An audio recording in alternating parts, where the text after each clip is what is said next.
정말 재미있는 컨텐츠, 정말 좋은 노래, 게임, 엔터테인먼트의 본질은 이 문화의 장벽이 없다라고 생각을 해요. 정말 민족적인 허준과 대장금이 우리랑 교류도 없었던 중동에서 대박 히트를 쳤었죠. 이 컨텐츠업의 본질이라는 거는 특이하게도 제조업이랑 비슷한 맥락이 있어요. 제조업에서 제품을 만들 때에 가장 중요한 게 뭐냐? 상품이 좋아야 되잖아요. 컨텐츠는 똑같아요. 그냥 재밌으면 돼요. 글로벌하게 잘된 컨텐츠들을 보면 사실은 로컬에서 먼저 잘 됩니다. 그렇지 않은 경우들이 잘 없어요. 네, 안녕하세요. 저는 넷플릭스 인사이드라는 신간을 집필한 저자 서보경입니다. 넷플릭스에 지원하지 않았음에도 스카우트 제안을 받으신 경험을 소개해 주신다면요? 제가 아직도 기억이 나는 게 2019년 5월 석가탄신일이었어요. 회사에 나와서 쉬는 날이었는데 워낙 일이 좀 많아서 회사에서 쉬고 있었는데 그때 이메일이 하나 오고 그 다음에 전화가 괜찮냐고 해서 바로 전화가 왔고 그래서 간단하게 전화 통화를 했는데 그 전화 통화 내용이 되게 신선했습니다. 보통은 일반 헤드헌터 같은 경우에는 많이 전화 주셔서 그 헤드헌터에 대해서 소개하시고 자리 소개하시고 하는데 보통 인사팀에서 직접 전화 오는 경우는 거의 없거든요.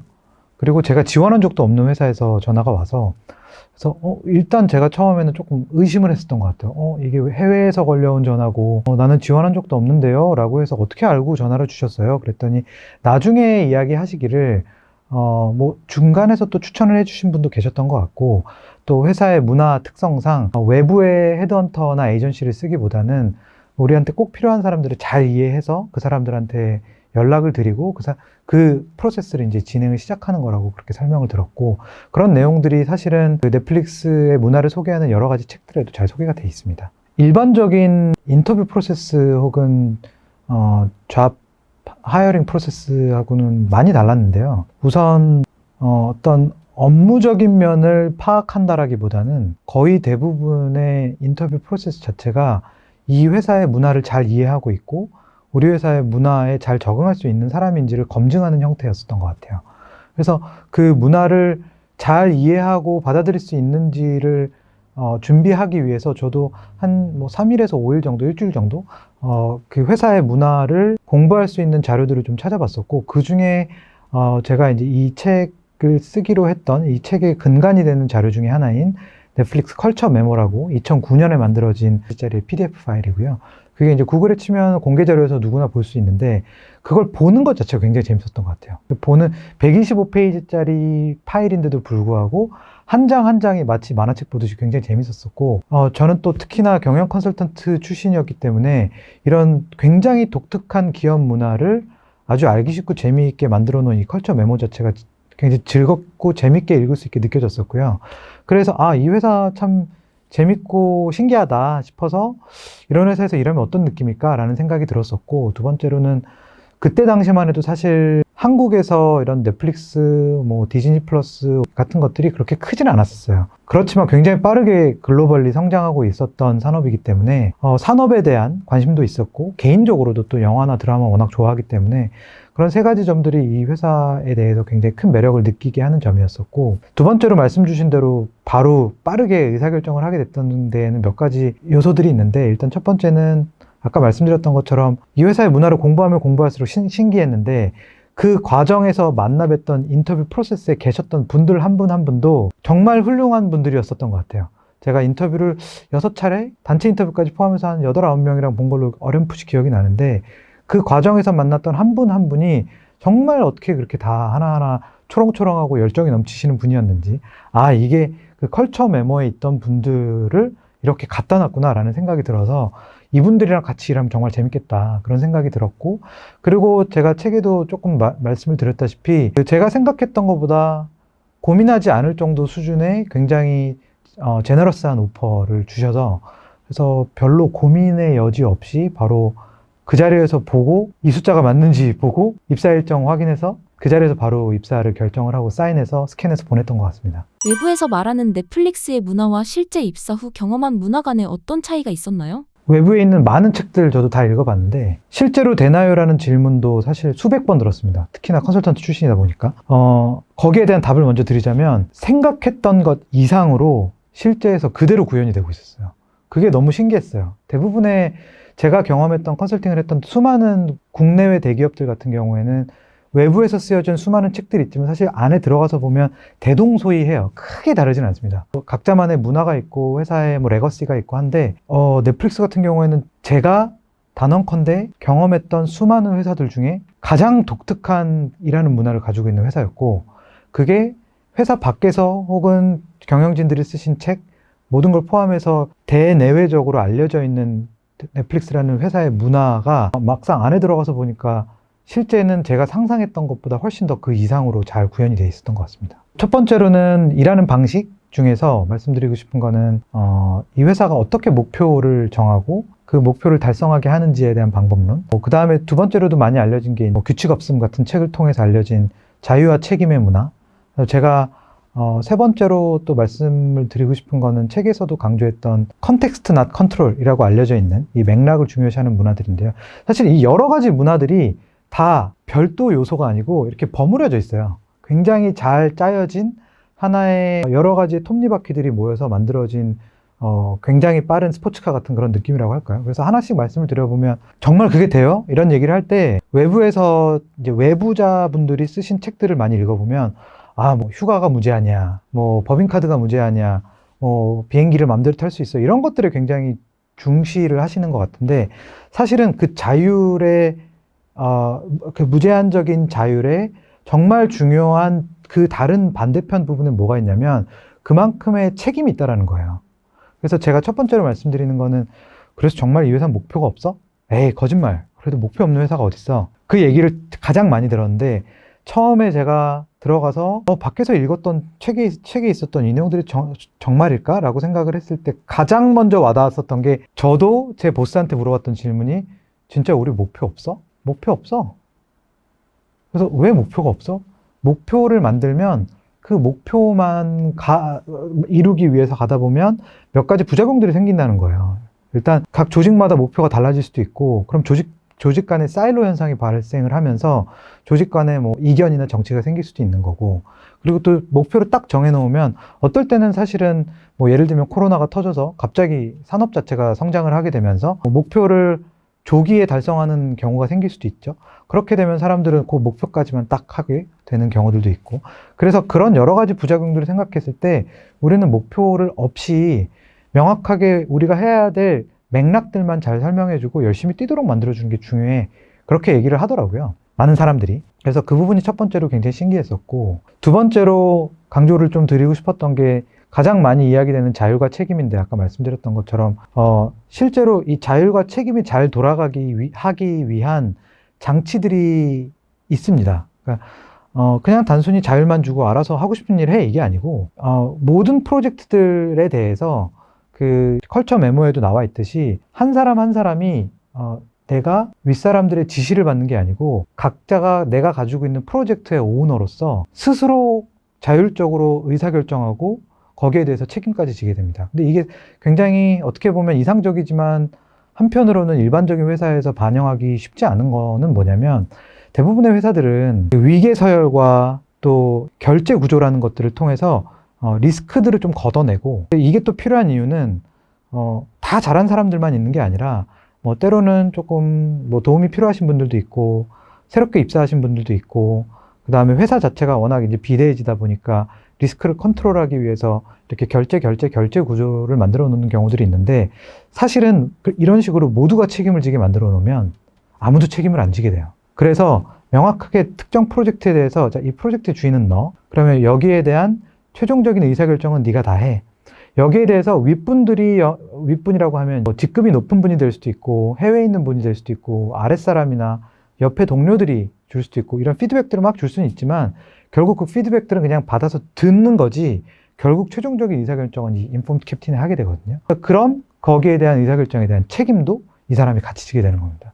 그래서 자율과 책임이라는 게 시장에서는 지금 여러 책들에서 이 자율과 책임은 사람들의 자율성을 존중하는 거야 라고 이야기를 하지만, 사실은 이 무제한적인 자율은 뭐 법인카드나 뭐 맥주를 얼마나 많이 마시고 이런 거가 아니라, 특정 프로젝트에 대한 굉장히 훌륭한 사람들을 모셔다 놓고 목표 없이 네가 할 수 있는 최선을 다해서 최고의 성과를 가지고 와, 거기에 대한 너에 대한 자율성과 책임을 우리의 믿음을 바탕으로 우리가 너한테 줄게 라고 하는 거여서 이 자율과 책임이 제가 밖에서 생각했던 거랑 내부에서 보는 거랑 이 밖에서는 자율이 8, 이게 사실 뭐 책이나 콘텐츠를 팔기가 좋잖아요.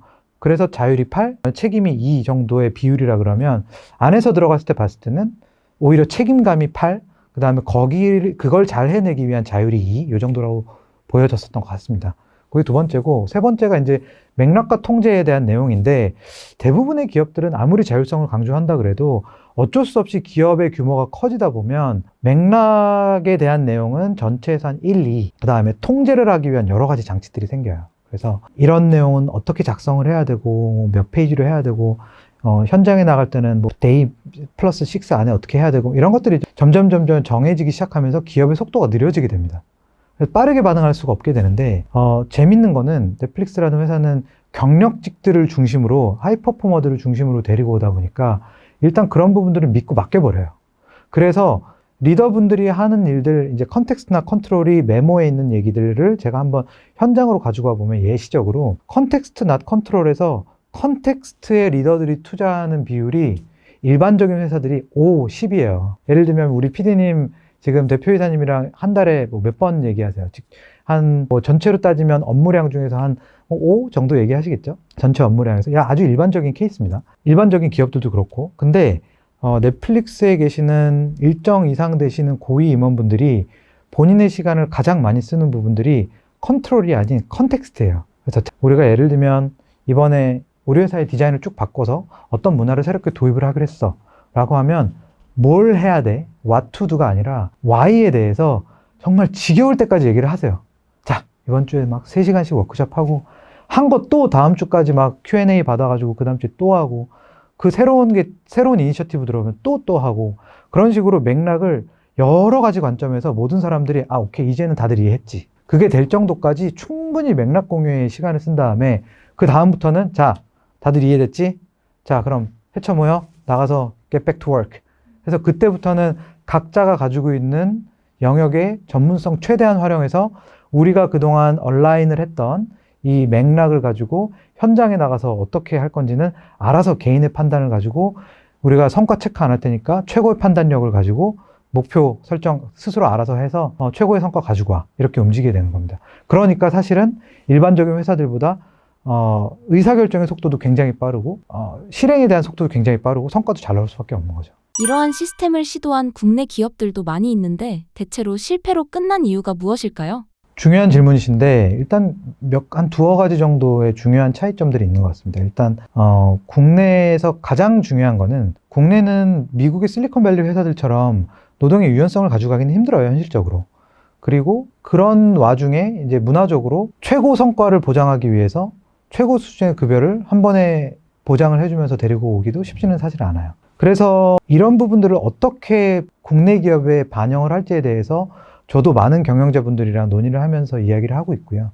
그럼에도 불구하고 이런 거를 제가 이제 책에서 계속 강조를 하는 거는 한 두 가지 정도가 있는데, 첫 번째는 그러면 이걸 우리나라에는 적용이 불가능한 모델인가? 또 그건 아닌 것 같아요. 각 기업과 산업과 경쟁 환경에 맞춰서 부분적으로 이식을 한다든지 단계적으로 이식을 한다든지 하는 방법들을 찾아볼 수 있어요. 이를테면 일반적인 기업에서 어떤 펑션들은 아주 작은 최소한의 비용을 가지고 그 비용 효율성이 가장 중시되는 부서들도 있고요. 한편으로는 예를 들면 뭐 R&D 부서라든지 뭐 신규 상품을 개발하는 부서라든지 현장에서 영업을 하는 부서라든지 혹은 창의력이 굉장히 중요하게 요구되는 부서라든지 하는 부서들은 어떻게 보면 이런 굉장히 성과지향주의적인 조직 문화를 세팅을 할 수도 있어요.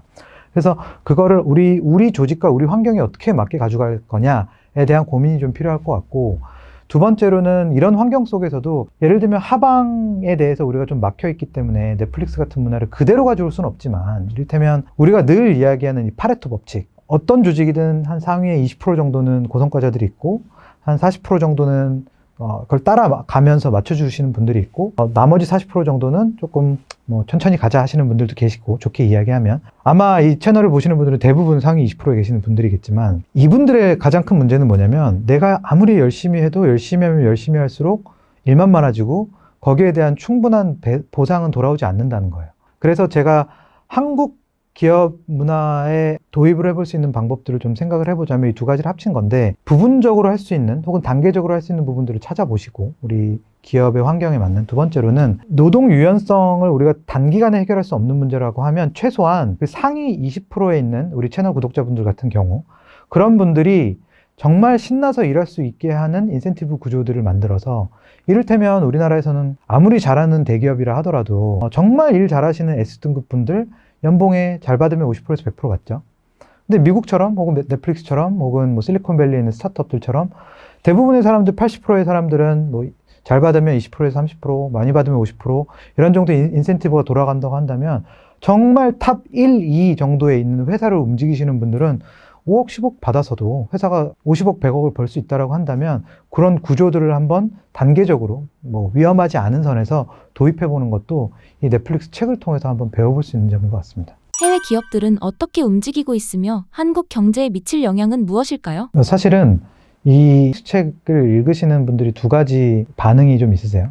첫 번째는 어느 정도 연륜이 있으신 40대, 50대 경영진 분들이시거나 회사에서 어느 정도 팀장 이상 하시는 분들과, 그리고 한 20, 30대 직장을 가지고 싶어 하거나 혹은 준비 중이거나 초년생이거나 중간 허리급이거나 이런 분들은, 이 후자이신 분들, 그러니까 좀 젊은 분들은 딱 읽으시면 오, 재밌다. 나도 이런 회사 너무 다니고 싶다. 여기 어떻게 지원해요? 이런 내용들이 많고요. 특히나 상위 경영진이시거나 기업을 운영하시는 분들 같은 경우는 이거 읽으시면 큰일 났네, 이렇게 말씀을 하십니다. 그래서 저한테 물어보세요. 이게 어떤 시사점이 있는 건가요? 라고 얘기하면 제가 사실은 분들의 그 층에 따라서 좀 다르게 말씀드리는데, 한 40대, 50대 기업 경영과 관련된 일을 하시는 분들 경우에는 빠르게 변화하지 않으면 빠르게 도태될 수 있다. 그 핵심 메시지인 것 같아요. 이를테면 PD님 말씀 주신 것처럼 굉장히 재미있는 책일 수 있어요. 한번 보고 넘길 수 있는 책일 수 있는데, 이 책을 읽은 우리 회사의 경쟁자, 혹은 이 책을 읽은 우리 회사의 중국에 있는 경쟁자, 혹은 동남아에 있는 경쟁자, 혹은 우리 밸류체인에 있는 협력업체들이 그래, 너희들은 천천히 움직이는 동안 우리가 먼저 움직일게 하면서 단계적으로 빠르게 받아들이면서 회사의 문화를 바꿔가기 시작을 한다 그러면, 우리나라에 있는 기업들이 그래, 이거를 단계적으로 천천히 받아들이면 되지 라고 생각하기에는 생각보다 그 위협이 빠르게 올 수도 있습니다. 이를테면 지금 우리나라 산업들 중에 보면 그걸 가장 빠르게 체감하고 있는 영역들이 당연히 엔터테인먼트 인더스트리, 뭐 게임 인더스트리, 혹은 플랫폼 산업들, 뭐 이런 조금 소프트웨어 산업이나 B2C 산업들이 조금 더 빠르게 움직이고 있고, 아무래도 움직이는 속도가 조금 느릴 수 있는 장치 산업들이나 소위 얘기하는 중후장대 산업들 같은 경우에는 그래도 시간 여유가 조금 있다라고 생각은 하실 수 있어요. 근데 여전히 다시 말씀드리지만 이미 그런 제조업 기반의 산업들 경우에도 이를테면 중국이나 대만이나에 있는 선도 업체들이 더 빠르게 이런 문화들을 받아들이기 시작을 한다라면, 우리나라의 이제 주요 산업, 시가총액 가장 큰 주요 회사들 중에서도 사실은 향후 3년, 5년, 빠르면 늦어도 5년, 10년 안에는 한 번쯤 이런 위기에 대한 고민들이 좀 필요할 수 있는 상황이죠. 집필하신 책을 통해 어떠한 효과를 기대하시는지 말씀해 주실 수 있을까요? 저는 이 책에서 제가 드리고 싶은 사실 첫 목적은 그냥 책 자체를 재밌게 읽으셨으면 좋겠어요. 재밌게 썼고 에피소드 위주로 해서 뭐 거의 소설책이나 에세이처럼 재밌게 써서 누구나 읽을 수 있게, 그래서 캐대언을 좋아하는 초등학생, 넷플릭스에서 일하고 싶어하는 친구부터 내가 젊었을 때 이런 데서 한번 일해봤으면 하는 이런 탑골공원에 계시는 멋쟁이 노신사분들도 읽으실 수 있게 쉽게 썼고, 근데 다시 질문으로 돌아가서 어떤 책으로 받아들여줬으면 좋겠느냐에 대해서 아까 말씀드렸던 것처럼 어떤 좀 매크로한 관점에서, 그러니까 거시 경제적인 관점에서 의 메시지가 하나 있고, 일반적인 우리 일하는 사람들의 관점에서 메시지가 하나씩 있어요. 일하는 사람들의 관점에서 메시지는, 저도 넷플릭스에서 일을 하게 되면서 가장 크게 배운 건 뭐냐면, 내가 일을 할 때 항상 스스로 어떤 정해져 있는 목표를 달성하기 위해서만 일을 하다 보면 일도 재미없어지고 성과도 그냥 어느 정도 선에 그치는 것 같아요. 근데 넷플릭스 내부에서도 이야기하고, 저도 그렇고 외부에서도 항상 늘 얘기하는 것들, What's best for Netflix? What's best for me? What's best for the company? 그러니까 결국 내가 우리 회사의 발전과 나의 발전을 위해서 가장 도움이 되는 방향이 뭘까? 그걸 늘 고민하다 보면 사실은 그 목표라는 것도 내가 스스로 바꿔주세요 라고 얘기를 할 수도 있어야 될 것 같아요. 근데 그렇게 좀 주도적으로 일을 하다 보면 내가 월급쟁이지만 그럼에도 불구하고 일하는 것들이 굉장히 재밌고 즐겁게 일할 수 있게 되고, 그리고 그런 사람들이 또 많이 모여 있는 곳을 내가 찾아가야겠구나라는 생각도 드실 것 같아요. 그래서 첫 번째 그룹, 이제 일을 하는 우리가 저 같은 사람들의 관점에서 봤을 때는 대부분의 사람들이 커리어를 결정을 할 때 두 가지 보죠. 커리어의 이제 성장과 돈. 이 두 가지를 보시는데, 저는 이 책을 통해서 세 번째 새로운 필라가 생겼으면 좋겠어요. 이 세 번째 필라는 결국 사람인 것 같아요. 제가 그래서 가장 최고의 복지는 최고의 동료다라고 계속 이야기 드리는 것처럼, 최고의 성과를 내기 위해서 스스로 목표를 달성하고 자기 주도적으로 일하는 사람들과 함께 일했을 때 얼마나 그 직장이 즐겁게 느껴질 수 있는지를 제가 한번 경험을 해보니까, 그런 직장을 스타트업 대표님들은 만들고 싶으실 거고, 일반 직원들은 그런 회사를 다니고 싶거나 혹은 우리 회사를 그렇게 만드시고 싶으실 거고, 그래서 그런 최고의 복지가 최고의 동료인 회사 혹은 조직이 되기 위해서 저도 노력할 거고, 이 책을 보시는 분들도 같이 노력해 주셨으면 좋겠다. 그게 이제 메시지인 것 같고요. 두 번째로, 사실은 숨겨져 있는 메시지입니다. 아까도 말씀 주셨던 질문에 대한 답이기는 한데, 지금 우리나라가 GDP, 1인당 GDP가 곧 대만한테 역전이 된다, 뭐 이런 이야기들이 나오고 있고, 사실 여러 가지 구조적인 문제들이 있어요. 지금까지 우리나라가 성장해왔던 성장 공식들이 더 이상 먹히지 않는, 그래서 새로운 성장 동력들을 찾아야 되고, 그런 와중에 사실 한국 사람들도 정말 똑똑한데 더 신나게 일할 수 있는 구조, 믿음에 기반한, 그리고 인센티브에 기반한 그런 구조를 한국형 구조로 고민을 해야 될 시기인 것 같아요.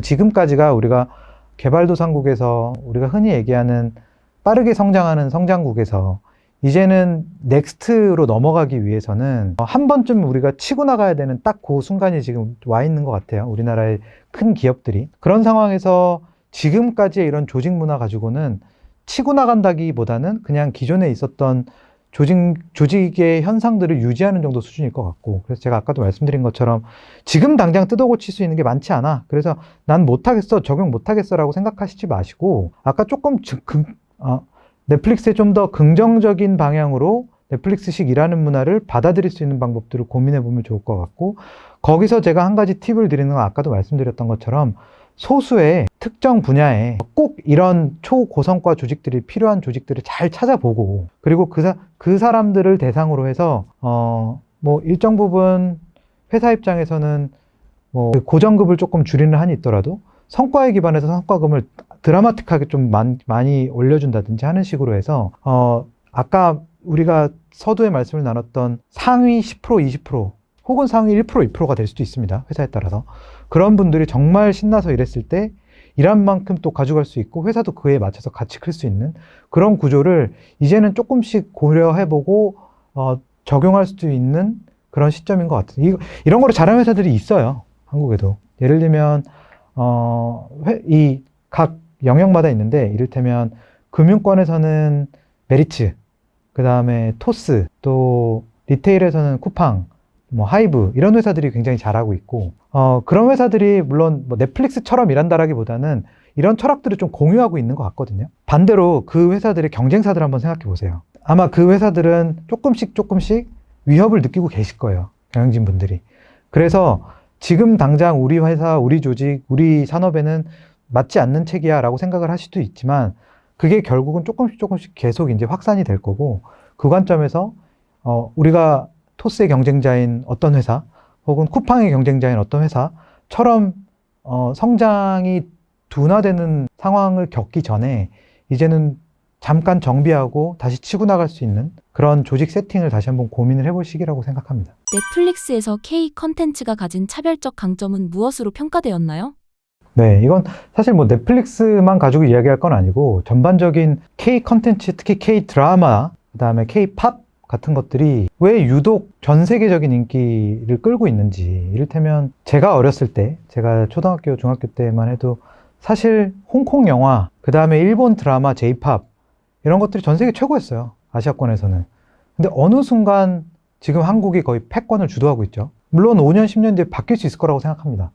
근데 거기에 대한 배경은 분명히 있어요. 이거는 사실 뭐 제가 엔터테인먼트, 넷플릭스뿐 아니라 이제 엔터테인먼트 애널리스트로 활동을 하면서도 배우게 된 것들이긴 한데, 기본적으로 한국은, 저는 그렇게 생각해요. 어느 나라를 가나 재미있는 이야기야, 재미있는 노래 가락들은 다 있어요. 이게 제가 이제 업계에서 일을 하면서 들었던 재밌는 얘기 중에 하나가 뭐냐면, 너 세상에서 제일 재밌는 얘기 누가 알고 있을 것 같아? 라는 얘기를 제 선배가 주셨어요. 글쎄요. 그랬더니, 야, 무슨 뭐 잘 나간다 하는 어디 회사의 작가 누구 뭐 아니야.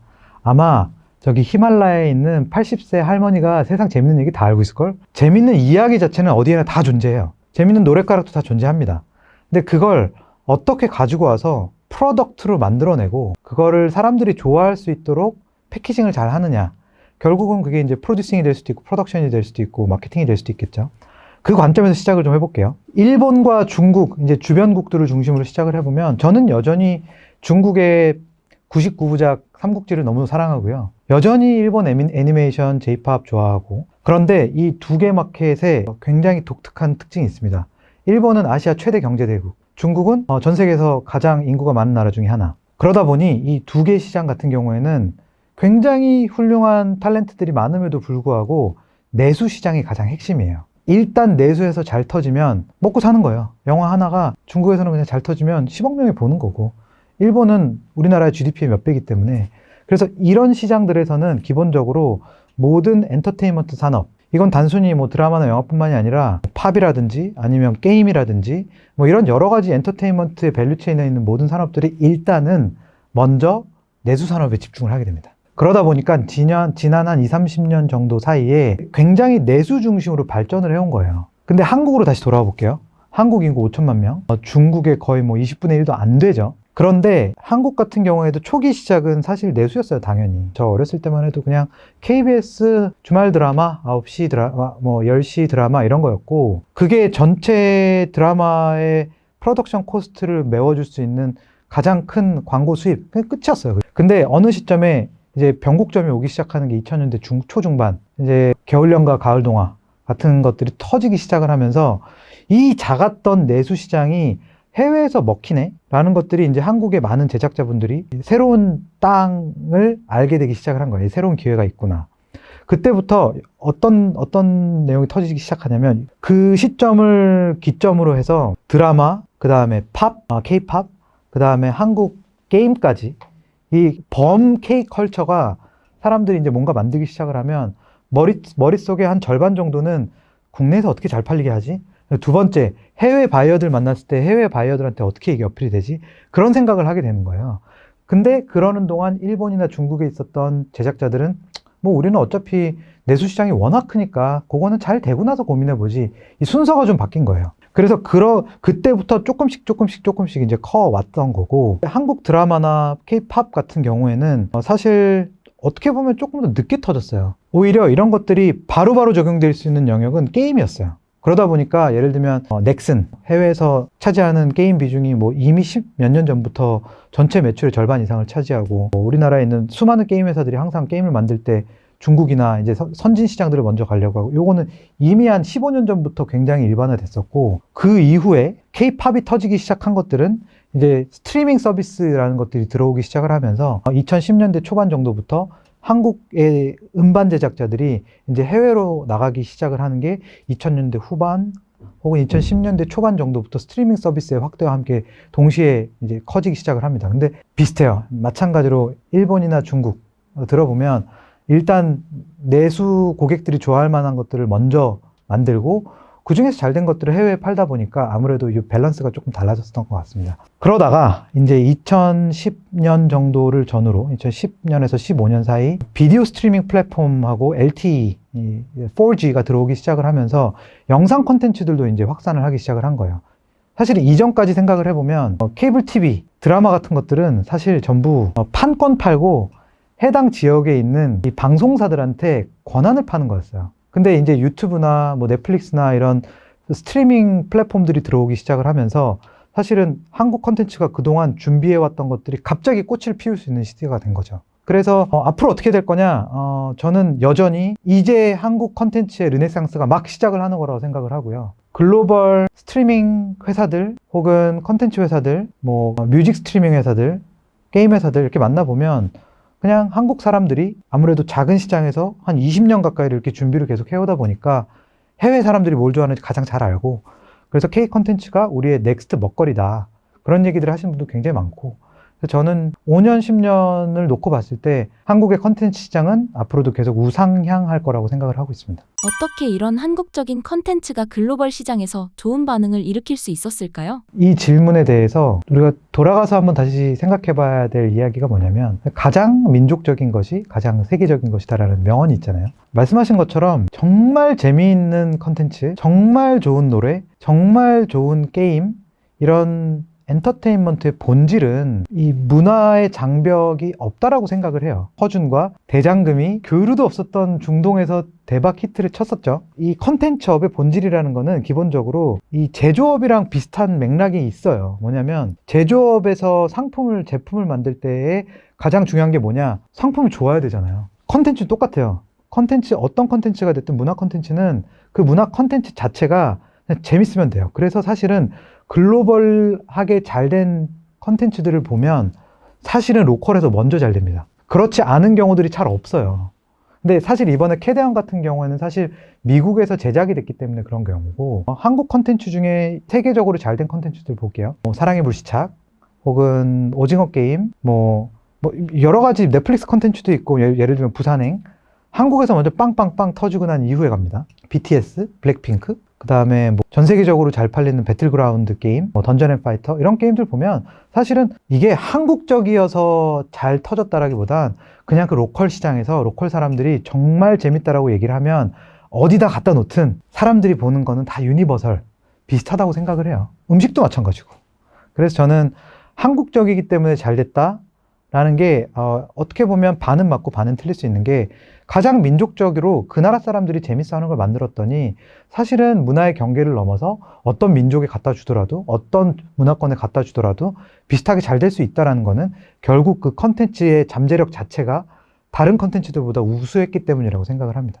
세계에서 한국 컨텐츠를 어떤 시각으로 바라보는지 궁금합니다. 두 가지로 좀 나눠서 답을 드리자면, 첫 번째는 비즈니스적인 관점과 그 다음에 컨텐츠 자체의 퀄리티의 관점, 두 가지를 좀 나눠서 말씀을 드리자면 연계돼 있어요. 퀄리티 자체를 놓고 보면 아까도 말씀드렸던 것처럼 우리나라가 2025년 현재 기준 전 세계에서 4개, 5개 정도 되는 정말 컨텐츠를 잘 만드는 나라를 꼽아보라 그러면 당연히 미국, 영국, 그 외에 몇 개 나라들이 또 있습니다. 사람들마다 개인적인 견해입니다만, 예를 들면 유럽에서는 스페인, 아시아에서는 한국, 그 다음에 남미에서는 멕시코, 이런 식으로 프로덕션의 퀄리티들이 아주 오랜 기간 잘 축적이 돼서 그 높은 퀄리티의 산출물을 만들어낼 수 있는 나라들이 좀 있어요. 다시 돌아가서 한국이 어떤 이미지냐, 요 5손가락 안에 든다라고 생각이 들고, 혹은 거의 요즘은 생각해보면 미국, 영국 다음 정도 수준이 아닐까 정도 생각될 정도. 프랑스 분들이 들으면 좀 기분 나빠하시려나?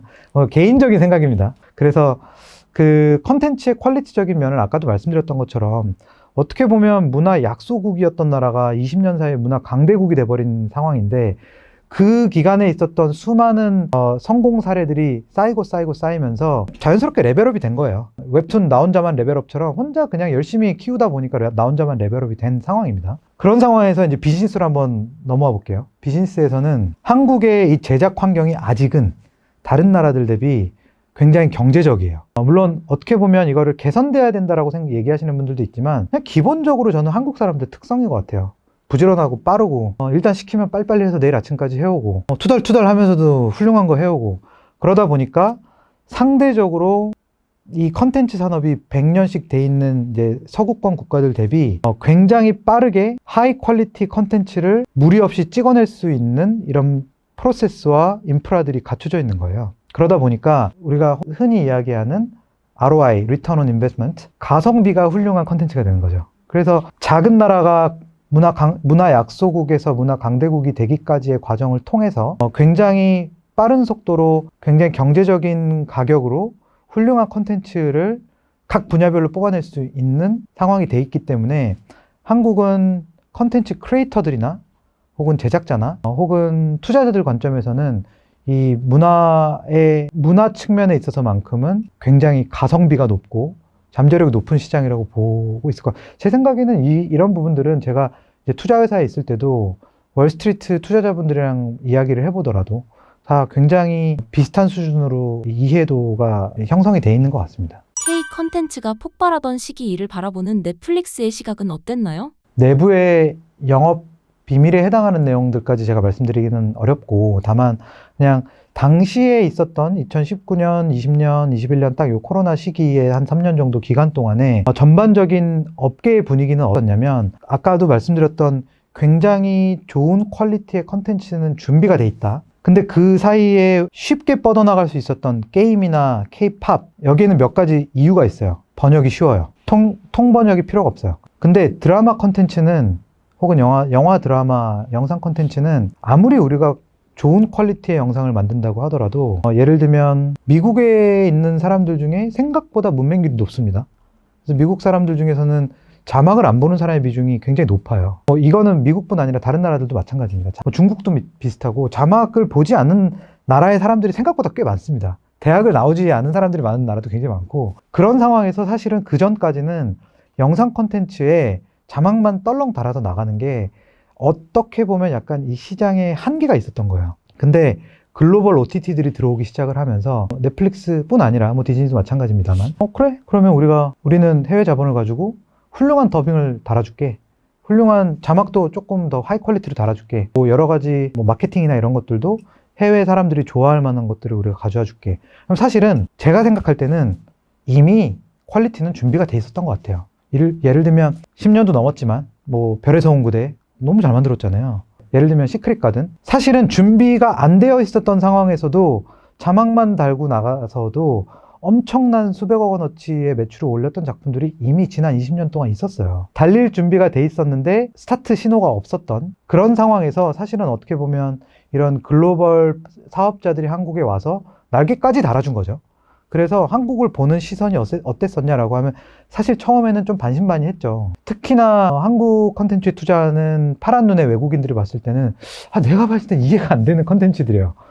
재벌? 뭐지? 그리고 여기는 왜 맨날 이렇게 로맨스, 로맨틱 코미디 이런 것만 있지? 우리는 마약물도 있고 스릴러 장르물도 있고 좀비물도 있고 해야 되는데, 근데 한국 컨텐츠들은 이게 뭐지 했는데, 이미 잘 준비되어 있는 컨텐츠들을 그들이 가지고 있는 자본력을 통해서 날개를 달아주니까 이게 전 세계로 생각했던 것보다 훨씬 빠른 속도로 뻗어나가는 거예요. 그래서 그 이후 시점부터는 글로벌 엔터테인먼트 플레이어들이 비단 OTT, 넷플릭스, 디즈니뿐 아니라 모든 글로벌 엔터테인먼트 플레이어들이 한국에 이 준비되어 있는 상품성을 우리의 역량을 통해서 우리가 해외로 가져가서 돈을 한번 벌 수 있겠다. 많은 성과를 올릴 수 있겠다라고 인식을 하기 시작하면서, 다시 돌아가서 그러면 결론을 좀 내자면 어떻게 보고 있느냐? 당시에 혹은 지금 어떻게 보고 있느냐?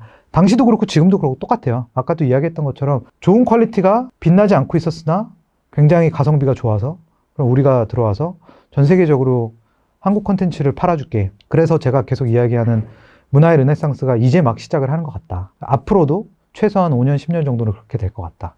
그리고 이런 거를 하고 싶어 하는 주변 국가들이나 혹은 문화 도상국들이라고 표현을 해볼게요. 여러 가지 또 진입장벽들이 좀 있어요. 아까도 말씀드린 것처럼 큰 나라는 큰 나라대로 내수가 너무 크기 때문에 눈치를 보고 거기부터 포커스를 해야 되는 점들이 있고, 또 작은 나라는 작은 나라대로 인프라가 아직 안 갖춰져 있어. 사실은 한국 같은 경우에는 앞으로도 5년, 10년은 최소한 이런 전반적인 K 엔터테인먼트의 제작 환경이나 글로벌 플레이어들이 가지고 있는 이 매력도를 생각을 했을 때에는 여전히 굉장히 매력적인 시장이라고 볼 수 있죠. 향후 5년 동안 K 컨텐츠가 많아질 추세라고 하셨는데, 그 시기에 추가로 부상할 국가들이 있을까요? 단편적으로 부상할 나라들이라고 보면 제 짧은 지식으로는 딱 여기다라고 얘기할 수 있을 만한 나라들이 딱 떠오르는 건 없는 것 같아요. 몇 개 있죠. 당연히 기본적으로 드라마를 굉장히 좋아하고 많이 보는 인도네시아나 태국, 그 다음에 원래부터 굉장히 잘했던 대만, 일본, 옛날부터 굉장히 잘했었고, 중국 정말 훌륭한 제작자들 많이 있고. 근데 저는 다시 답으로 돌아가서 말씀을 드리자면, 경쟁의 양상이 조금 다변화될 것 같아요. 나라들별로 본인들이 조금 좋아하는 스토리의 패턴 혹은 장르들이 어느 정도는 좀 있어요. 저도 개인적인 입장입니다만, 이를테면 대만 같은 경우는 아주 옛날부터 조금 하이틴이라든지 그런 잔잔한 연애물 이런 것들이 잘 됐었고, 한국 같은 경우는 늘 나오는 얘기지만 통쾌한 복수국, 아니면 사극, 최근에 폭군의 셰프도 굉장히 잘 되고 있고, 아니면 재벌이 꼭 나와줘서 왕자님 신데렐라 스토리 이런 것들이 굉장히 잘 있었고, 일본은 또 한편으로는 과거에는 예를 들면 춤추는 대수사선처럼 어떤 이런 굉장히 템포 빠른 스릴러 뭐 물이라든지 뭐 수사물이라든지 이런 것부터 굉장히 이 장르 자체가 굉장히 다변화되어 있었었는데 최근에는 이 장르들이 조금 모이는 형국을 보이기는 하는데 그럼에도 불구하고 각 나라들이 잘하는 거. 일본의 경우에는 여전히 애니메이션만큼은 전 세계에서 최강이죠. 그렇다 그러면 글로벌 엔터테인먼트 플레이어들은 일단은 조금 더 안정적으로 한국에 처음 들어왔을 때 한국 사람들이 좋아하는 장르들과 한국 사람들이 잘 만드는 또 특수 효과들이 많이 들어가는 작품들을 중심으로 엔터테인먼트 산업이 성장을 했다라고 하면 일본은 아마도 제가 볼 때는 조금 더 일본 애니메이션, 재팬 애니메이션이 한 20년, 30년 전에 황금기를 누렸을 때를 기준으로 해서 다시 또 르네상스가 찾아오는 시점들이 이미 시작이 됐고요. 그런 부분들이 글로벌 엔터테인먼트 회사들의 투자를 통해서 그런 방식으로 우선 먼저 좀 시작이 되지 않을까. 그러면서 동시에 이런 라이브 액션 콘텐츠들이나 아니면 뭐 예능이나 이런 것들이 같이 살아나지 않을까.